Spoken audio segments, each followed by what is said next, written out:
Dear students, last period में हमने electrostatic chapter start किया हुआ था। आज कुछ न्यू स्टूडेंट्स क्लास को ज्वाइन कर रहे हैं और इसलिए उस पोर्शन को हम शॉर्ट में रिपीट कर रहे हैं। इलेक्ट्रोस्टैटिक का मीनिंग बताया हुआ था। Electro means charge, static means rest.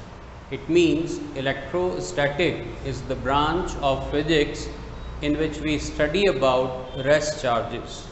तो रेस्ट चार्ज के बारे में हम पढ़ते हैं इलेक्ट्रोस्टैटिक चैप्टर में, और ये बात हमें पूरे समय ध्यान रखना है कि इलेक्ट्रोस्टैटिक में जब भी हम किसी कॉन्सेप्ट पर जा रहे हैं, डिस्कस कर रहे हैं, तो चार्जेस जो हैं वो रेस्ट में रहेंगे, ये हमें ध्यान रखना है। इस पोर्शन में हमने लास्ट पीरियड में क्या पढ़ा हुआ था, तो जो फर्स्ट पोर्शन था वो था चार्ज।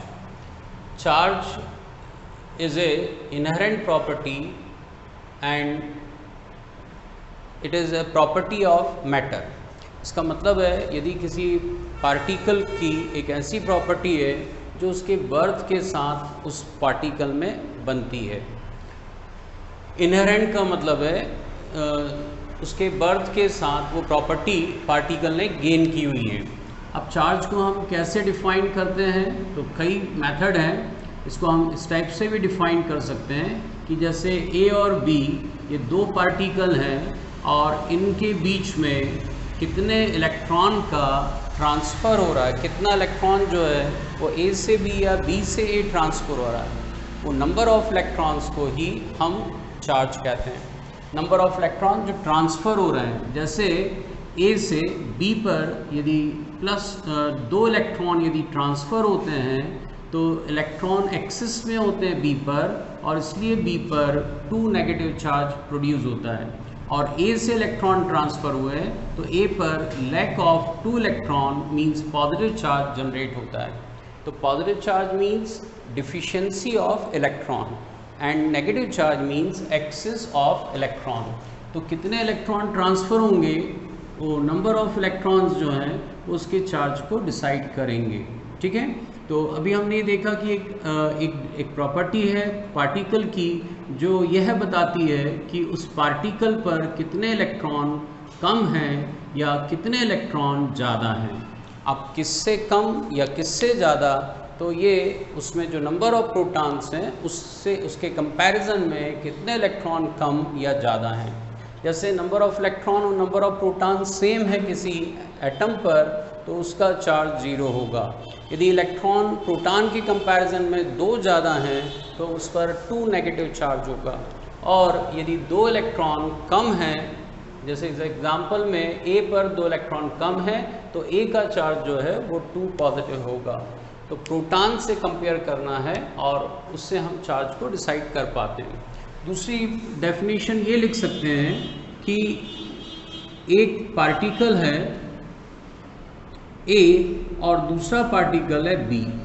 अब हम ये देखते हैं कि यदि ये दोनों चार्ज पार्टिकल हैं, यदि ये चार्ज पार्टिकल है और ये दूसरा भी ए है, मीन्स ये भी चार्ज पार्टिकल है, तो यदि कोई पार्टिकल अपने ही जैसे किसी दूसरे पार्टिकल पर फोर्स, इलेक्ट्रोस्टैटिक फोर्स अप्लाई करता है, तो उस प्रॉपर्टी को जिसके कारण इलेक्ट्रोस्टैटिक फोर्स अप्लाई हो रहा है उसको हम क्या कहते हैं, चार्ज। तो charge is an inherent property of a particle due to which the particle can apply repulsive force on the like particle. वो अपने ही जैसे किसी दूसरे पार्टिकल पर यदि इलेक्ट्रोस्टैटिक फोर्स अप्लाई कर सकता है तो इस प्रॉपर्टी को हम क्या कहते हैं, चार्ज। तो ये सब हम बहुत डिटेल में डिस्कस कर चुके हैं कि चार्ज की डेफिनेशन क्या है। इसके बाद हमने पढ़ा हुआ है डिफरेंट प्रॉपर्टीज़ ऑफ चार्जेस। ठीक है, चार्ज की प्रॉपर्टीज़ कौन कौन सी हैं ये डिस्कस किया हुआ है। इसमें से सबसे पहली प्रॉपर्टी हमने पढ़ी हुई है क्वांटाइजेशन ऑफ चार्ज। तो क्वांटाइजेशन का मतलब ये बताया था कि किसी भी बॉडी पर टोटल चार्ज कितना होगा। जैसे ये कोई भी बॉडी है, इस पर टोटल चार्ज कितना होगा, तो ये स्टेटमेंट हम बनाते हैं क्वांटाइजेशन ऑफ चार्ज के लिए। According to this principle, total charge on any body is equal to integer multiple of charge of electron. It means जो टोटल चार्ज होगा वो इलेक्ट्रॉनिक चार्ज के इंटीजर मल्टीपल के इक्वल होगा। इसमें n क्या है, तो n को कहते हैं हम नंबर ऑफ इलेक्ट्रॉन, इंटीजर 1 2 3 4 5 ये कुछ भी वैल्यू हो सकती है। तो यहाँ से हमने देखा कि Q की मिनिमम वैल्यू क्या होगी, तो Q की वैल्यू n की वैल्यू यदि मिनिमम पुट करेंगे तो Q की वैल्यू भी मिनिमम होगी। जैसे n की मिनिमम वैल्यू 1 है तो मिनिमम चार्ज होगा 1e, यदि 2 वैल्यू है तो 2e, 3e, 4e, और इस टाइप से e का इंटीजर मल्टीपल टोटल चार्ज होगा किसी भी बॉडी पर। इसका मतलब ये हुआ कि किसी भी बॉडी पर चार्ज जो है वो 1.1e, 2.3e, 5.5e और इनमें से कोई सा भी नहीं हो सकता। तो charge always lies in the form of integral multiple of charge of electron 1e, 2e, 3e, 4e। तो according to this principle, according to on any body is 1e, 2e, 3e, 4e and minimum charge this is 1e। ठीक है, तो electronic charge से छोटा charge जो है possible नहीं है, ये कहा गया क्वांटाइजेशन ऑफ चार्ज प्रिंसिपल में। लेकिन हमने पढ़ा हुआ है या ये बताया हुआ है क्लास में कि इलेक्ट्रॉनिक चार्ज से भी छोटा चार्ज जो है वो मॉडर्न फिजिक्स में डिस्कस किया हुआ है, और उस पार्टिकल को हम कहते हैं क्वार्क। तो क्वार्क जो है वो ऐसे पार्टिकल्स होते हैं जिन पर चार्ज इलेक्ट्रॉनिक चार्ज से भी कम होता है। For example 1/3e, 2/3e। ठीक है, ये इलेक्ट्रॉनिक चार्जेस की, ये क्वार्क पर जो चार्ज है उनकी वैल्यूज़ हैं।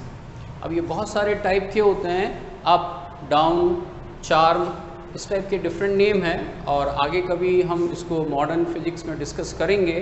तो यहाँ पर प्रिंसिपल ऑफ क्वांटाइजेशन के अकॉर्डिंग जो बॉडी पर चार्ज होगा मिनिमम वो 1e यानी इलेक्ट्रॉन के चार्ज के इक्वल होगा। इलेक्ट्रॉनिक चार्ज की न्यूमेरिकल वैल्यू होती है 1.6 × 10⁻⁻19 कूलाम। तो coulomb is the unit of electrostatic charge. Charge की यूनिट है कूलाम। ठीक है, ये वैल्यू हमें ध्यान रखना है क्योंकि इससे कम चार्ज पॉसिबल नहीं है। ठीक है, एक क्वेश्चन यहाँ पर हम सॉल्व करें कि मिलिकॉन साइंटिस्ट ने एक एक्सपेरिमेंट किया, उसको नेम दिया गया Millikan oil drop method, Millikan experiment, और उसमें उन्होंने ऑयल ड्रॉप को यूज़ किया और अलग अलग ऑयल ड्रॉप के ऊपर उन्होंने चार्जेस की वैल्यू फाइंड की। ठीक है, उन्होंने किसी को कहा कि वो ऑब्जर्वेशन लें, और उन्होंने जो ऑब्जर्वेशन लिए वो ऑब्जर्वेशन थे, किसी ने ऑब्जर्वेशन लिया किसी ड्रॉप पर चार्ज की वैल्यू फाइंड की 3.2 × 10⁻⁻25, किसी ने काउंट की 1.6 × 10⁻32 कूलाम, किसी ने फाइंड की 8.0 × 10⁻42, किसी ने फाइंड किया 16 × 10⁻64। तो बताएं कि ये जो ऑब्जर्वेशन है क्या ये करेक्ट है? तो ये बात समझ में आती है कि ये ऑब्जर्वेशन जितने भी हैं सब रॉन्ग हैं। उसका रीज़न ये है कि इसमें जितनी भी वैल्यूज़ शो हो रही हैं वो सब इस चार्ज से कम हैं। इसका मतलब है कि जिन्होंने भी मिलिकॉन ऑयल ड्रॉप एक्सपेरिमेंट किया, मिलिकॉन ने तो सही किया हुआ था, पर बाद में लैब में जिन्होंने किया यदि उन्होंने आंसर ये निकाला है तो ये रॉन्ग है, क्योंकि किसी भी ड्रॉप पर ये चार्ज पॉसिबल नहीं है, because all these charges are less than the charge of electron. Electrons के चार्ज से छोटा चार्ज आ रहा है 10⁻⁻15, this is less than 10⁻⁻19 coulomb. इसका मतलब ये कोई भी चार्जेस जो हैं वो पॉसिबल नहीं हैं। ठीक है, तो मिनिमम चार्ज जो होता है वो इलेक्ट्रॉनिक चार्ज के इक्वल होता है। तो एक पॉइंट हम यहाँ पर डिस्कस कर रहे हैं। ठीक है, इसके बाद में दूसरा पॉइंट बताया था कंजर्वेशन ऑफ चार्ज। तो हमने जो कुछ पढ़ चुके हैं क्लास में, आज इस वीडियो में ये सब चीज़ें रिपीट कर रहे हैं शॉर्ट में। उतना हम डिस्कस नहीं कर रहे हैं जितना क्लास में किया था, पर शॉर्ट में रिपीट कर रहे हैं। तो ये बताया अभी कंजर्वेशन ऑफ चार्ज में जैसे हमने पढ़ा था कंजर्वेशन ऑफ एनर्जी, तो उसी टाइप से हम पढ़ रहे हैं conservation of charge. It means charge जो है वो ना तो क्रिएट किया जा सकता है ना ही डिस्ट्रॉय किया जा सकता है। क्या मतलब है? जैसे एक एग्जांपल हमने लास्ट वीडियो में देखा था कि यदि एक आइसोलेटेड सिस्टम है और उसमें ये डिफरेंट बॉडीज़ हैं, इन पर चार्जेस हैं, एक पर चार्ज है +1e, एक पर है +5e और एक पर है -8e टोटल चार्ज। और जो दूसरा आइसोलेटेड सिस्टम है उस पर चार्जेस की जो वैल्यूज़ हैं वो हैं +2e, +7e, और अभी आपको ये बताना है कि यहाँ पर ये जो बॉडी C है इस पर चार्ज की वैल्यू क्या होगी। तो यदि ये फर्स्ट आइसोलेटेड सिस्टम है, इसमें डिफरेंट बॉडीज़ हैं, यदि हम इनको मिक्स कर दें इस टाइप से बहुत उसको हम घुमा दें और फाइनली हम ऑब्ज़र्व कर रहे हैं कि इनके चार्जेस जो हैं वो डिस्ट्रीब्यूट हुए हैं कुछ और नए चार्जेस ये हैं। अब डिसाइड करना है C पर चार्ज कितना होगा, तो we find total charge, total initial charge, and this should be equal to total final charge according to law of conservation of charge. So what is total initial charge? This is +1e, +5e and -8e. This is total charge, and after process the total charge becomes +2e, +7e and +c. We consider the charge on the body C is C. अब यहाँ देखें total charge left side का कितना, इसको solve करें हम यहाँ पर, तो यहाँ पर हो गया ये 1e +5e and 6e -8e, this is -2e, और यहाँ पर यदि इसको साइड चेंज कर लेंगे हम तो -9e is equal to C। तो C is equal to -11e, this should be the charge on the third body. तो total charge before the process is equal to total charge after the process. This is called law of conservation of charge. It means charge is conserved. Total charge जो है वो constant रहेगा, वो हम उसको create नहीं कर सकते, उसको हम डिस्ट्रॉय नहीं कर सकते, केवल हम उसका डिस्ट्रीब्यूशन हम कर सकते हैं, और लेकिन टोटल चार्ज की वैल्यू क्या होगी, कांस्टेंट रहेगी। कुछ और एग्जांपल देखें तो हमने ये बताया था रेगुलर क्लास में कि न्यूक्लियर रिएक्शन जब हम लिखते हैं तो वहाँ पर कंजर्वेशन ऑफ चार्ज को हम चेक करते हैं, यदि law of conservation of charge valid है तो ही रिएक्शन वैलिड होती है, अदरवाइज रिएक्शन इनकरेक्ट होगी। कुछ एग्जांपल थे, जैसे यदि एक प्रोटॉन जो है वो न्यूट्रॉन में कन्वर्ट होता है तो हम ये चेक करते हैं कि उस साथ में एक नया पार्टिकल प्रोड्यूस होता है जिस पर पॉजिटिव चार्ज होता है और उसको पॉजिट्रॉन कहते हैं। तो charge of neutron is 0, charge of positron is same as the charge of electron but positive, and charge of electron is equal to charge of proton। तो प्रोटॉन का चार्ज और पॉजिट्रॉन का चार्ज इक्वल है nature में भी, तो +1e total charge है left side का और राइट साइड का टोटल चार्ज भी क्या है, +1e।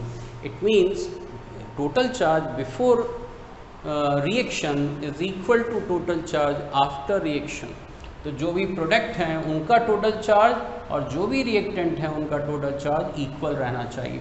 इस रिएक्शन को बैलेंस करें, यदि प्रोटॉन और इलेक्ट्रॉन, प्रोटॉन या ये कहें कि न्यूट्रॉन जो है प्रोटॉन में कन्वर्ट होगा तो जो चार्ज प्रोड्यूस होगा वो इलेक्ट्रॉन होगा, क्योंकि total charge of left hand side is 0 and total charge of right hand side this should B 0। मतलब प्रोटॉन पर जितना चार्ज है उतना ही चार्ज इलेक्ट्रॉन पर भी जनरेट होगा, लेकिन अपोजिट नेचर का।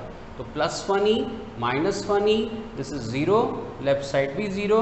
अब ये रिएक्शन क्या है, वैलिड है, ठीक है। तो अभी law of conservation of charge के अकॉर्डिंग ये रिएक्शन बैलेंस्ड है। लेकिन अब जब हम न्यूक्लियर फिजिक्स पढ़ेंगे तो अभी भी हम चेक करेंगे कि ये रिएक्शन जो है उसमें अभी भी कुछ कमी है, और वहाँ पर हम देखेंगे कि इसमें क्या कमी है। Law of conservation of momentum valid नहीं है, और इसलिए अभी इस रिएक्शन में एक नए पार्टिकल को हम और इंट्रोड्यूस कराते हैं। पर अभी इस क्लास के हिसाब से तो law of conservation of charge के हिसाब से ये रिएक्शन वैलिड है, ठीक। ठीक है। तो अभी हमने नोट किया, रिपीट किया, law of quantization of charge and law of conservation of charge. Third property है चार्ज की इनवेरिएंस, इनवेरिएंस ऑफ चार्ज।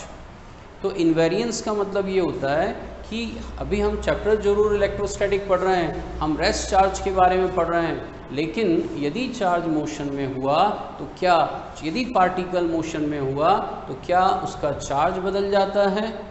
तो आंसर है चार्ज चेंज नहीं होता है, charge remain constant if the particle is in rest and if particle is moving with some velocity its charge remains same. It means there is no effect of motion on the charge. There is no effect on the charge when the particle change its state of rest. अपनी rest state को बदलकर motion में आ जाए तो उसके charge पर कोई भी इफेक्ट नहीं होता है। तो इस प्रॉपर्टी को हम कहते हैं इनवेरिएंस ऑफ चार्ज। क्लियर? तो ये सब हमने पढ़ा हुआ था इसके पहले की क्लास में, फिर एक टेस्ट पेपर सॉल्व किया है और उसको भी हम सॉल्व करा चुके हैं क्लास में। अब कूलॉम्स लॉ पढ़ा हुआ था हमने और उसको भी ब्रीफली हम डिस्कस करेंगे। उसमें ये बताया था कि चार्ज जो है Q1 और Q2 यदि कुछ डिस्टेंस पर हैं तो वो एक दूसरे के ऊपर फोर्स अप्लाई करते हैं। ठीक है, Q1 and Q2 are 2 point charges and they are situated at some distance, then they apply force on each other. हमें इन दोनों पार्टिकल के फोर्स के नेचर के बारे में पता है। यदि दोनों पॉजिटिव होंगे तो रिपेल करेंगे, यदि दोनों नेगेटिव होंगे तो भी रिपेल करेंगे। It means like charges repel to each other. But if Q1 is positive, Q2 is negative और Q1 is negative, Q2 is positive, then they attract to each other. तो unlike charges जो हैं वो एक दूसरे को attract करते हैं और लाइक चार्जेस जो हैं वो एक दूसरे को रिपेल करते हैं।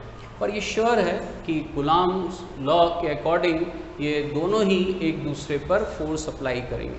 तो फोर्स की वैल्यू क्या होगी ये अभी हमें डिसाइड करना। तो जो साइंटिस्ट कूलॉम थे वो पहले तो मिलिट्री में इंजीनियर थे, बाद में उन्होंने वो वर्क छोड़कर कुछ रिसर्च किया और फाइनली उन्होंने ये लॉ प्रिपेयर किया। तो इस लॉ में स्टेटमेंट क्या था हमने डिस्कस किया हुआ है कि force between the two charge particle is directly proportional to product of the two charges.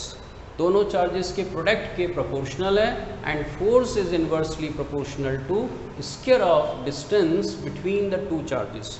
This is magnitude of the force between the two charges. तो दो चार्ज के बीच का फोर्स का मैग्नीट्यूड क्या होगा, उसकी वैल्यू क्या होगी? तो उन दोनों चार्ज के प्रोडक्ट के प्रोपोर्शनल होगा और उसके स्क्वायर के इन्वर्सली प्रोपोर्शनल होगा। ठीक है, तो ये बात इम्पॉर्टेंट इसलिए है कि it is proportional to product of the two charges. जैसे यदि ये कहा जाए कि +5 कूलॉम चार्ज है और +1 कूलॉम चार्ज है। ए पार्टिकल पर चार्ज है +5, बी पर चार्ज है +1। तो यदि अब ये डिसाइड करना है कि +5 +1 को रिपेल करेगा, श्योर है, +1 +5 को रिपेल करेगा, श्योर है, लेकिन कौन किस पर ज़्यादा फोर्स लगाएगा ये हमको डिसाइड करना है। ठीक है, तो बता सकते हैं आप क्या होगा, +5 +1 पर ज़्यादा फोर्स लगेगा या +1 +5 पर, या दोनों एक दूसरे पर इक्वल फोर्स लगाएंगे। तो जब हम इस लॉ को देखते हैं तो वैसे हमें क्या लगता है कि ये इसकी वैल्यू ज़्यादा है तो ये ज़्यादा फोर्स लगाएगा, इसकी वैल्यू कम है तो ये भी कम फोर्स लगाएगा, पर एक्चुअली होता ये नहीं है। ठीक है, ये नहीं होता है। जैसे हम जब किसी वॉल पर, किसी दीवार पर हिट करते हैं, हाथ से हमने दीवार पर मार दिया तो हमें लगता है हाथ में बहुत चोट लग रही है, इसका मतलब हाथ पर ज़्यादा फोर्स लगा और दीवार पर कुछ भी नहीं हुआ, पर एक्चुअल में ये नहीं होता है, दोनों पर equal and opposite forces apply होते हैं। तो इसका मतलब ये हुआ कि हाथ में तकलीफ़ ज़्यादा इसलिए है क्योंकि वो उसका सहन करने का पावर कम है। तो कोई भी पावरफुल तभी कहलाता है जब वो जितना ज़्यादा सहन कर सकता है। जो ज़्यादा सहन कर लेगा वो ज़्यादा स्ट्रॉन्ग है। स्ट्रेंथ का मेज़रमेंट इसी बेस पर होता है। ठीक है, तो हम समझते हैं यहाँ पर कि +5 कूलॉम +1 से ज़्यादा ज़रूर है, लेकिन +5 +1 पर कितना फोर्स लगाएगा, तो force is directly proportional to product. तो यहाँ पर आएगा 5 × 1, और इस पर जब फोर्स लगेगा तो आएगा 1 × 5, तो 5 × 1 और 1 × 5 दोनों का वैल्यू सेम रहेगा। ठीक है, तो अभी यहाँ पर हम देखेंगे कि दोनों एक दूसरे पर, तो कूलॉम्स लॉ जो है उसमें यहाँ पर हम ये डिसाइड कर रहे थे कि किसी चार्ज का मैग्नीट्यूड ज़्यादा है तो वो लो मैग्नीट्यूड चार्ज पर ज़्यादा फोर्स नहीं लगाएगा, या लो मैग्नीट्यूड हाई मैग्नीट्यूड पर कम फोर्स नहीं लगाएगा, because it is directly proportional to product of the two charges. दोनों चार्ज का मैग्नीट्यूड के प्रोडक्ट पर डिपेंड करता है। ठीक है, तो दोनों एक दूसरे पर इक्वल फोर्स लगाएंगे, और ये अभी हम प्रूफ भी कर लेंगे।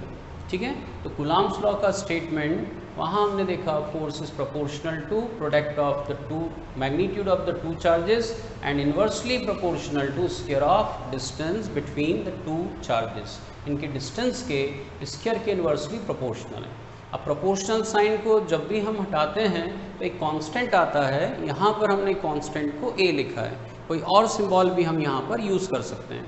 इस कांस्टेंट को हम कूलॉम्स लॉ में आया, इसलिए कूलॉम्स कांस्टेंट भी कह सकते हैं। ठीक है, अब ये जो कांस्टेंट है इसकी वैल्यू किस पर डिपेंड करेगी, तो ये दो चीज़ों पर डिपेंड करती है। एक डिपेंड करती है सिस्टम ऑफ यूनिट, हम किस सिस्टम में फोर्स को कैलकुलेट करना चाहते हैं। तो फोर्स का जो भी मैग्नीट्यूड है वो एसआई सिस्टम में मेज़र करना चाहते हैं कि सीजीएस में, ये इस पर डिपेंड करेगा। और ये भी डिपेंड करेगा कि जो वैल्यू ऑफ कांस्टेंट है वो डिपेंड करेगी medium between the two charges, दोनों चार्ज के बीच में मीडियम कौन सा है इस पर भी डिपेंड करेगा। तो अब यहाँ देखें हम कांस्टेंट ए की वैल्यू को हम कैसे डिसाइड कर रहे हैं। तो यदि हम एसआई सिस्टम में जाते हैं और एसआई सिस्टम में भी हम पहला केस यूज़ कर रहे हैं कि when the two charges are placed in the medium, दोनों चार्जेस जो हैं वो एक किसी मीडियम के अंदर रखे हुए हैं। ठीक है, तो ये दोनों चार्जेस जो हैं आर डिस्टेंस पर हैं और ये इनके बीच में एक मीडियम है, तो they are situated in a medium. तो इस कंडीशन में फोर्स क्या होगा। ठीक है, तो फोर्स की जो वैल्यू है वो Q1 Q2 के प्रोपोर्शनल है, आर स्क्वायर के इन्वर्सली प्रोपोर्शनल है। यहाँ पर हमने कांस्टेंट A लिखा, A की वैल्यू क्या होगी, तो इस कंडीशन में जो A की वैल्यू होगी वो होगी 1/4 पाई एप्सिलॉन। ठीक है, तो लास्ट पीरियड में बताया था कि एप्सिलॉन जो है उसका नेम है electric permittivity of the medium. This is called absolute electric permittivity of the medium. Absolute electric permittivity. तो ये मीडियम की परमिटिविटी है, इसको और हम डिफाइन करेंगे आगे। 1/4 पाई एप्सिलॉन की वैल्यू इक्वल होती है epsilon 0 epsilon R. Epsilon R को हम के यानी डायरेक्ट्रिक कांस्टेंट भी कहते हैं। तो एप्सिलॉन किसके इक्वल है, एप्सिलॉन 0 के इक्वल है। एप्सिलॉन 0 का नेम है इलेक्ट्रिक परमिटिविटी ऑफ एयर और वैक्यूम, और के का नेम है डाइलेक्ट्रिक कांस्टेंट। के को हम कहते हैं 1 है यदि एयर है या वैक्यूम है, और के की वैल्यू इन्फिनिटी होती है यदि मेटल है उस कंडीशन में, और यदि कोई और मटेरियल है तो उसके लिए के की वैल्यू होगी बिटवीन 1 एंड इन्फिनिटी। तो मिनिमम वैल्यू ऑफ के इज़ इक्वल टू 1। ठीक है, तो अभी हमें जो भी मीडियम या मटेरियल दिया जाएगा वो दोनों चार्जेस के बीच का, वो मीडियम के लिए हम के की वैल्यू डिसाइड करेंगे, वैल्यू यहाँ रखकर ए को फाइंड करेंगे और ए को यहाँ रखकर फिर फोर्स की वैल्यू डिसाइड करेंगे। तो यदि ए की वैल्यू रखेंगे तो फोर्स का फॉर्मूला होगा 1/4 पाई एप्सिलॉन 0 के Q1 Q2 upon R square newton. Newton is the SI unit of force. ये हमारे पास में कंप्लीट फार्मूला हमें मिल गया। ठीक है, इसमें 1/4 पाई एप्सिलॉन 0 के Q1 Q2 upon R square newton, this is the value of force, value है, मैग्नीट्यूड है। ठीक है, लेकिन जब हम एयर में SI सिस्टम में जाएंगे तो क्या होगा, तो बताया था लास्ट पीरियड में कि के की वैल्यू होती है 1, के की वैल्यू 1 होती है, किस में, एयर के लिए। तो यहाँ पर हम ये जो ए की वैल्यू है इसमें के की जगह लिखेंगे 1, तो ए की वैल्यू होगी 1/4 pi epsilon 0 and this is fixed value. इसका न्यूमेरिकल वैल्यू है 9 × 10⁹ newton into metre square upon coulomb square. Unit कैसे डिसाइड हुई अभी क्लियर करते हैं। तो ए की ये जो वैल्यू है, ये वैल्यू को हम यहाँ रखें तो फोर्स की वैल्यू मिल जाएगी F is equal to 1/4 pi epsilon not Q1 Q2 upon R square newton. This is the magnitude of force when the two charges Q1 Q2 are situated at distance r in air or vacuum। तो ये force की value इतनी होती है। अब यहाँ से हम इसके यूनिट डिसाइड करें कि 1/4 पाई एप्सिलॉन 0 की यूनिट क्या होगी। ठीक है, तो जब भी कई बार हम पढ़ते हैं कि कांस्टेंट जैसे ही पूछते हैं कांस्टेंट की यूनिट क्या, कांस्टेंट का डायमेंशनल फार्मूला क्या, तो बहुत कुछ कांस्टेंट ऐसे होते हैं जो डायमेंशन लेस होते हैं, जिनकी यूनिट नहीं होती, यूनिट लेस होते हैं। तो जनरली स्टूडेंट ये ध्यान रखते हैं कि कांस्टेंट की यूनिट नहीं होती, पर ध्यान रखना चाहिए कि दोनों बातें पॉसिबल हैं। कुछ कांस्टेंट की यूनिट नहीं है, कुछ कांस्टेंट की यूनिट होती है। तो इस कांस्टेंट 1/4 पाई एप्सिलॉन 0 की यूनिट क्या होगी, प्रोसीजर पता है, इसको यहीं रहने देते हैं और बाकी को हम क्रॉस मल्टीप्लाई करें। तो फोर्स की यूनिट न्यूटन, आर स्क्वायर को क्रॉस मल्टीप्लाई करो मीटर स्क्वायर, तो न्यूटन इंटू मीटर स्क्वायर, और चार्ज की यूनिट है कूलम इंटू कूलम, इसको अपॉन में ले जाओ तो ये हो गया newton into metre square upon coulomb into coulomb means coulomb square. So the unit of 1/4 pi epsilon 0 will be newton into metre square upon coulomb square. तो ये हमारे पास में दो फॉर्मूले मिल गए। ये कंप्लीट फॉर्मूले हैं एसआई सिस्टम में जब मीडियम है और एयर। तो कल हमने डिस्कस किया था कि मीडियम का नेचर कैसा होगा। दोनों चार्जेस के बीच जो भी मीडियम होगा, क्या वो नॉन कंडक्टिंग है या वो मीडियम जो है वो कंडक्टिंग मीडियम है।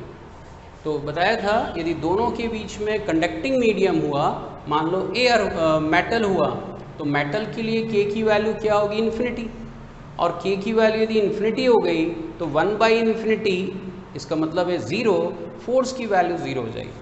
तो दोनों चार्जेस के बीच फोर्स 0 है। ये कौन सा फोर्स है, इलेक्ट्रोस्टैटिक।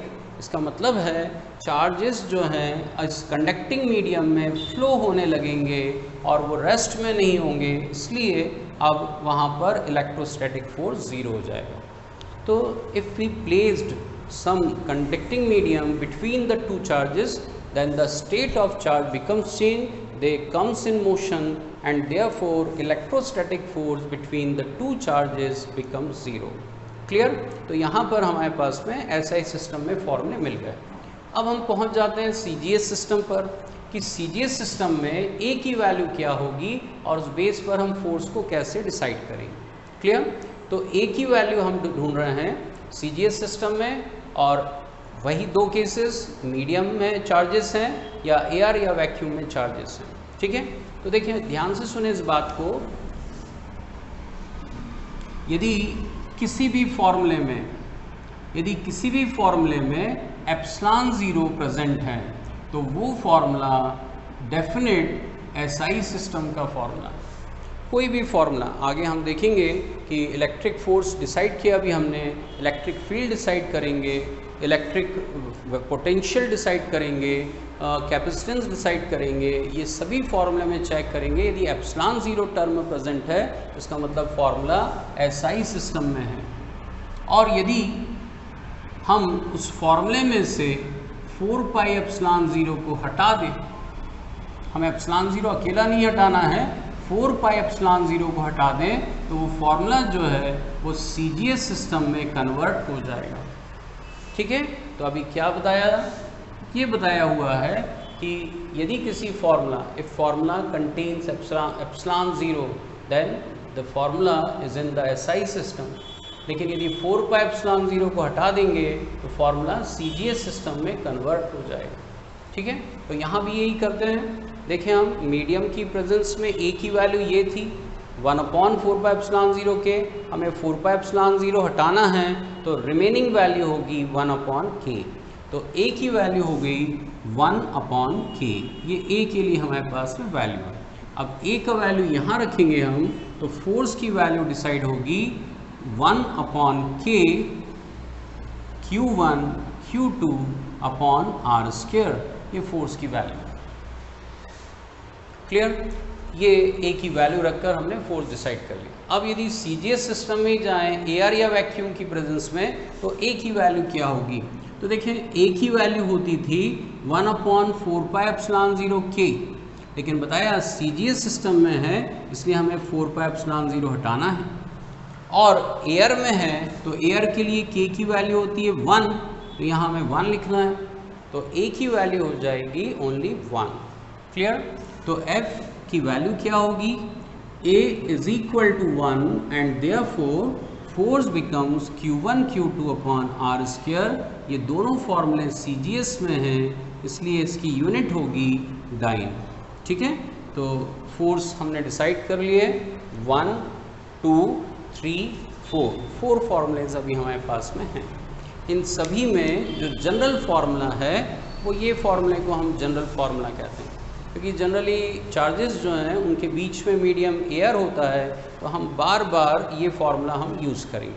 लेकिन ये यदि मीडियम बताया गया तो फिर डेफिनेट हमें इस फार्मूले को यूज़ करना है, और जैसा क्वेश्चन होगा CGS सिस्टम में होगा तो फिर हम इन फार्मूले को यूज़ कर सकते हैं।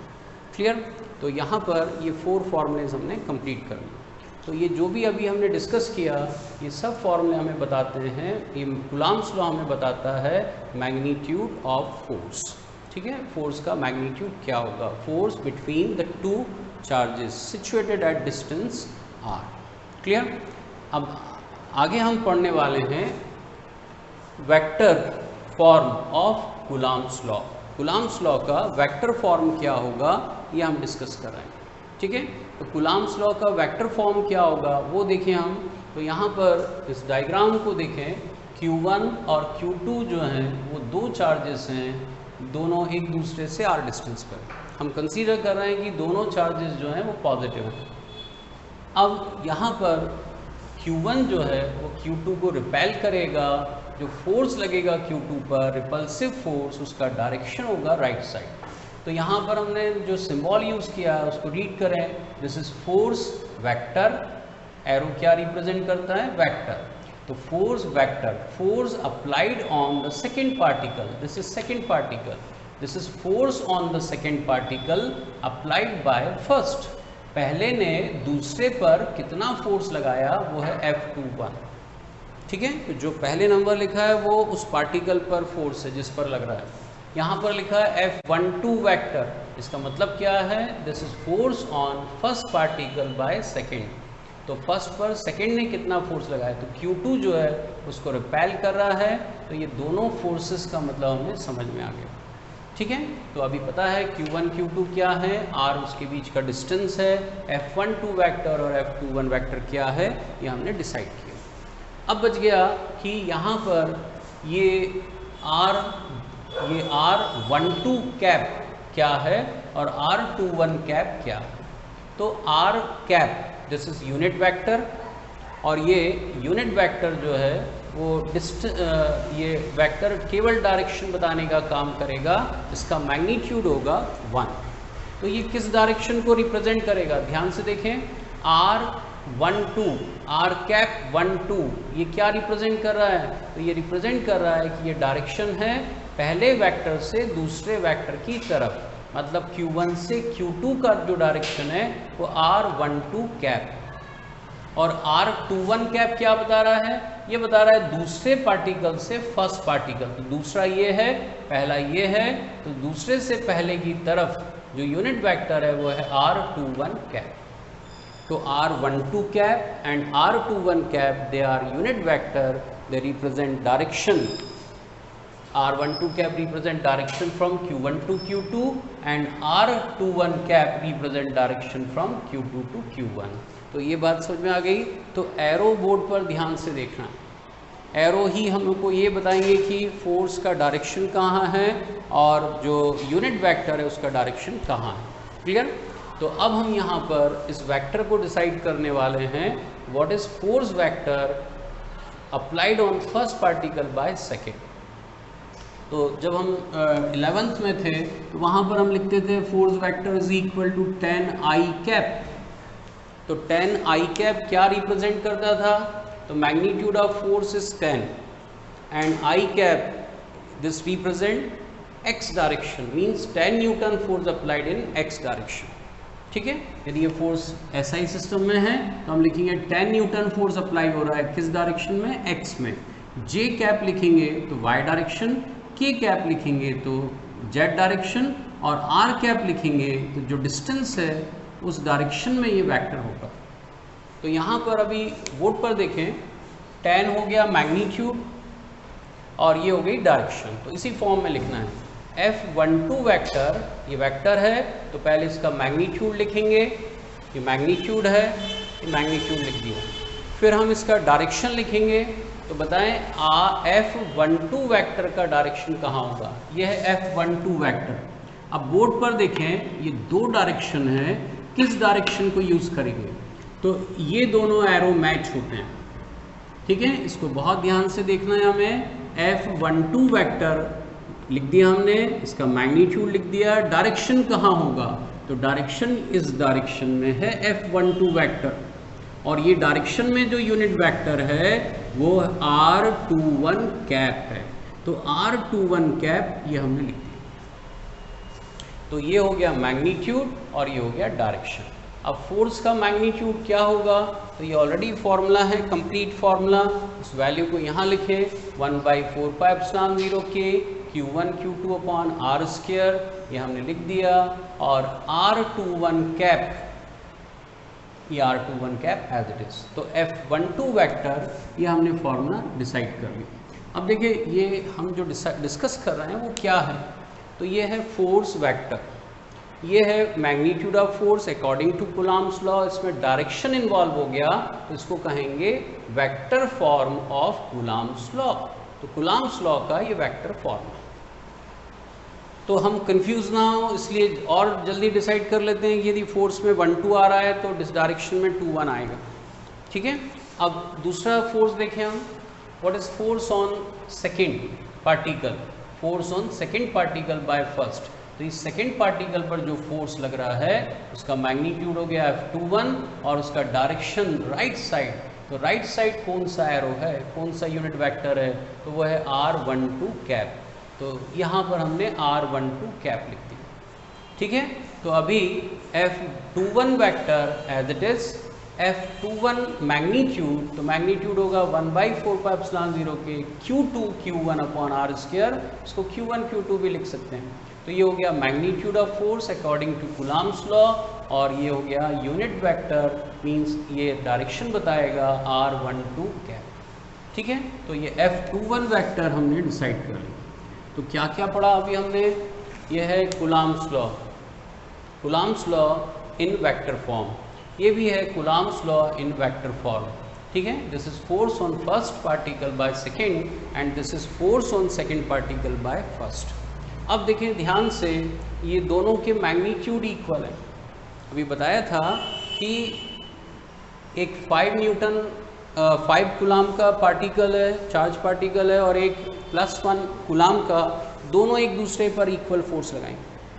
ठीक है ना, जैसे हम देखते हैं कि एक पहलवान जो है वो एक बच्चे को हिट करता है, तो क्या देखते हैं हम यहाँ पर कि जो बच्चे को उसने हिट किया वो बच्चा तो रोने लगता है और पहलवान हंसने लगता है। तो क्या समझ में आता है हमको देखने से कि पहलवान ने उस पर ज़्यादा फोर्स लगाया? पर एक्चुअल में हुआ ये है कि दोनों ने जैसे ही कांटेक्ट बना, दोनों ने एक दूसरे पर इक्वल फोर्स लगाया, लेकिन उस पहलवान ने उस फोर्स को सहन कर लिया, उस बच्चे ने उस फोर्स को सहन नहीं कर पाया। ठीक है, इसलिए हमको ये फील हुआ कि बच्चे को प्रॉब्लम ज़्यादा हो रही है। तो जो सहन करता है वो जितना ज़्यादा सहन कर सकता है वो उतने ज़्यादा पावरफुल है। ठीक है, ये बात अभी और बोली है। तो यहाँ पर हमने ये देखा कि दोनों फोर्सेस इक्वल हैं मैग्नीट्यूड में। कोई भी चार्ज बड़ा हो छोटा हो, फोर्सेस दोनों पर बराबर लगेंगे। ठीक है, लेकिन R12 कैप और R21 कैप दोनों का मैग्नीट्यूड इक्वल है, क्योंकि ये यूनिट वेक्टर हैं, इनके मैग्नीट्यूड 1 होते हैं। इसलिए इक्वल है मैग्नीट्यूड, लेकिन दोनों का डायरेक्शन अपोजिट है। तो नेगेटिव साइन क्या बता रहा है कि both are in the opposite direction, they are equal and in opposite direction. तो ये दोनों अपोजिट हैं, तो इसको यदि ये दोनों अपोजिट हैं तो ये दोनों भी इक्वल और अपोजिट होंगे, और हमने डिसाइड किया कि F12 vector is equal and opposite to F21 vector. तो ये किसके अकॉर्डिंग हो गया? This is according to Newton's third law.